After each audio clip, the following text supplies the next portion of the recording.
Georgian Road, Morristown. I just had a couple comments and questions. First of all, I think it's a great project. I think it's exactly what Morristown needs. And having seen as planning board member for 8 years, a lot of projects that weren't good, this I think is great. There were a couple comments, first on the buildings themselves and then on the roundabout. I guess, Phil, I'd ask, what is the TC3 height?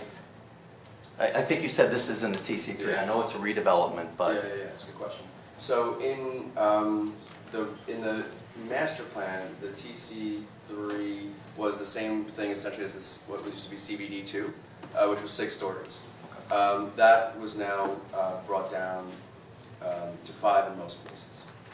Well, and honestly, I think the height of that first building next to the Transit Village still looks very large to me, and the 5 would be much better. I get there's economics by this, and I get everything else, but that is kind of my transition concern from what appears to be a 5-story but very short building. I don't know what the height difference being proposed is, if it's, but further development can come from that, and just want that to be thought about.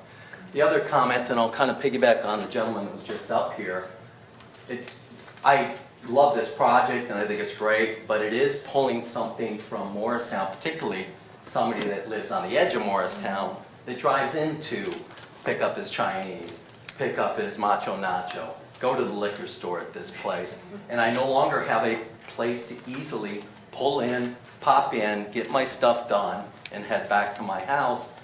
And I hope you think about those things. Great that it's a walkable community and I love it and that's the way we need to go, but just kind of keep those thoughts in mind. I'd hate to have to suddenly start popping to Florham Park to do those things. The other comment on the roundabout, I guess the one question I'd have on the roundabout, I guess my concern is as you go up to the green along, I think that's Morris Street, I don't commute there all the time through town because I go on 287, but when I have come in, I've seen that backed up in all the way into the intersection. What happens when that stoplight backs up into the roundabout itself? I would think that creates havoc. So there's 2 things at play here. One is a function of the roundabout itself, and the other is some of the improvements that we could take further down towards the green. One of the features of the roundabout that I think is helpful is that the coordination between the existing light that's here that we're replacing and the green is relatively non-existent.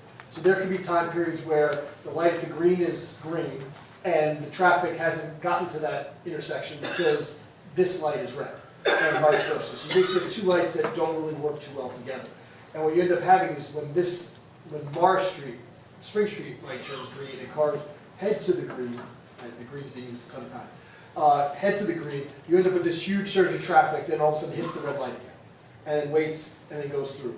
The benefit of the roundabout is that it distributes the traffic a little more evenly, so that you don't have what's called green time starvation at the green light. Basically, you're feeding traffic on a consistent basis instead of having the light turn green with no cars there, and then having that light turn red when all the cars approach. So I don't think I've ever noticed that in that situation. The other piece that we're doing is we are targeting areas where we can add capacity. If you notice, even heading, let's say, from the green to the roundabout, where we kind of widen, just kind of taking the striping, some of the parking that's on street, and try to get a second lane in there. As you know, we're not taking the whole stretch for 2 lanes, but we're basically trying to get as much capacity as we can, so we can line cars side by side as much as possible to add to that type of level between the two intersections, so we don't have that kind of starvation. We don't have that type of queuing that impacts. The other thing is roundabouts have been proven to be effective even near closely spaced intersections. I'm thinking of one that is right near my office in Rutherford. There's a railroad that goes across basically one leg of the intersection. So you have a time period where there's basically complete backup because the train is there. And what happens is the fact that you could still operate sections of the roundabout even in the congestion phase allows for operations to continually move. Again, not much different than when this light, let's say, is the light from the green is backed up into here. If you still want to go Morris to Spring, you can still make that movement as well. So it's, I wouldn't say it's a detriment or a fatal flaw of the roundabout, and I think the roundabout actually would help with in terms of distributing the traffic to all the lights in the area, basically in an even form, instead of that surge, stop, surge, stop. Right. And just the other comment on the roundabout, and I get my little bit of civil engineering that I've used after my college education. I think it is a good idea. I still think there's challenges that need to be worked through. And one of my other big concerns is I'm just still struggling to visualize pedestrian traffic around this circle, and just how it all works. So the last thing I'll leave with, I encourage the council. I think you guys have brought in some traffic experts. Get your own independent traffic expert to dig deep on this before you endorse it and send it to the planning board when it's already set, and have them do the traffic. So that's what I'll leave it at. And I'll just note, we have our traffic engineer here who's been giving Matt a very hard time for many months now. So if you have any questions for him, Well, Brian Coughlin. the actual question's a little bit different. You know, we keep referring to a traffic study that we really haven't seen. We've heard you guys are working with it. It may be an ongoing project, but as to the study itself, the rating of the streets, we haven't seen it. Okay? And the second piece of that really ties into, when you're talking about the point that both, I think, Carrie was making and Linda Stamato was making, is you're talking about not just this project, and you cannot talk about just this project.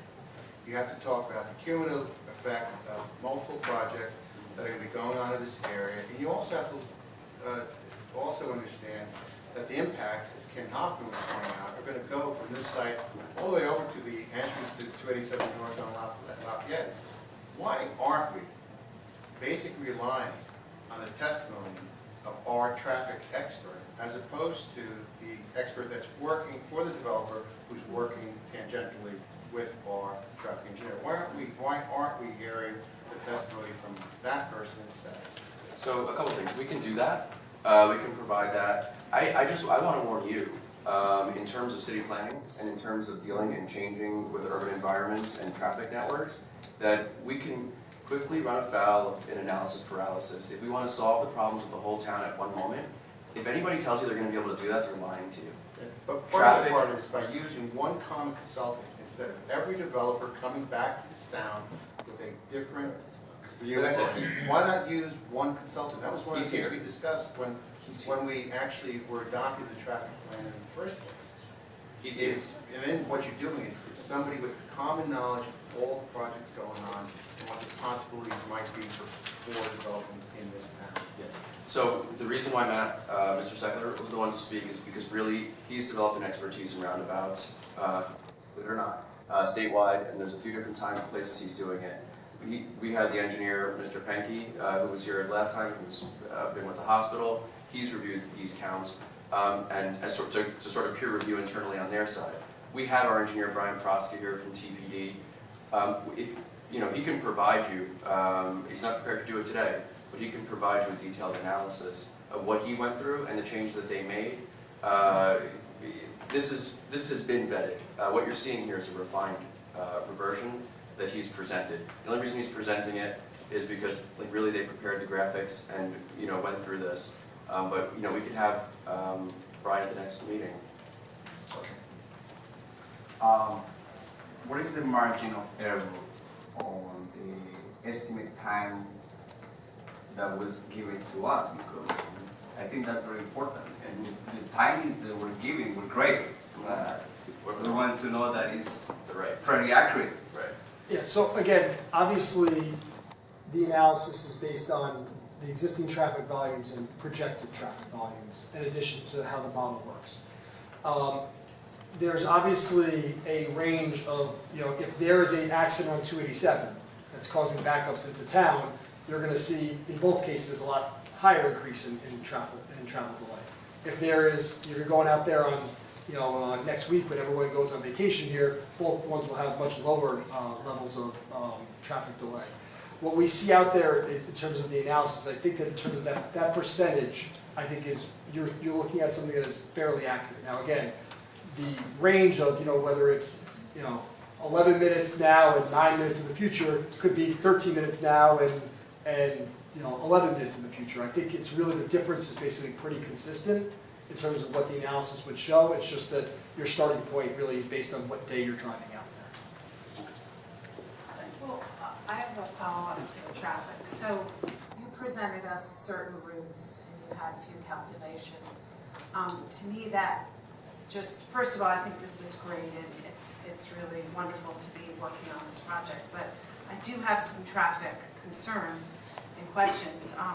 The routes seem to be selected. Those aren't the only routes in town that we travel. I'm part of the 7% category that goes from the Morris Township on the Harding side to Speedwell to this, and it's not 11 minutes. Sometimes it's like 20 minutes. So I would like to see more of the data. I'd like to understand more about the methodology, and I'd like to understand more about the samples, the sample size of what you looked at. I share my council colleagues' concerns about the traffic study, because when we sat down, we were told that we would get it, but it was a volume this thick, and it wasn't really transportable, and that was then, and this is now, and I think we need to see that data and know that it exists in a way that it is going to be shared and used in a coordinated way. So I have questions about the routes, why those routes. I'd like to see how many samples you looked at, the date, the time, and what the average was. We all know what an average is, so I'd like to see more robustness around that data. And again, both ourselves and we've been sharing those files with your own experts, and again, whether it's from us, if you give feedback in terms of I want to see these 3 routes, that's obviously something either we can provide or your own experts can provide if there's specific routes that people are concerned with. And again, I can tell you right now, I didn't see a crosstown route, like from South and James to going down Elm to this intersection. So that would be something there. as long as there were intersections either studied, well, I would say as long as there were intersections studied within the Morristown traffic study, we would be able to utilize that. We counted, I think, about 10 or 11 intersections that we basically were also included within the Morristown study, but obviously we didn't count every single intersection within Morristown. But I do know that the Morristown traffic study did obviously go a lot wider because it was looking at the entire town. Okay. All right, one second, Councilwoman, just in interest of time and out of respect for the public, I'd rather get through the public portion because council will have a chance to deliberate. Morristown.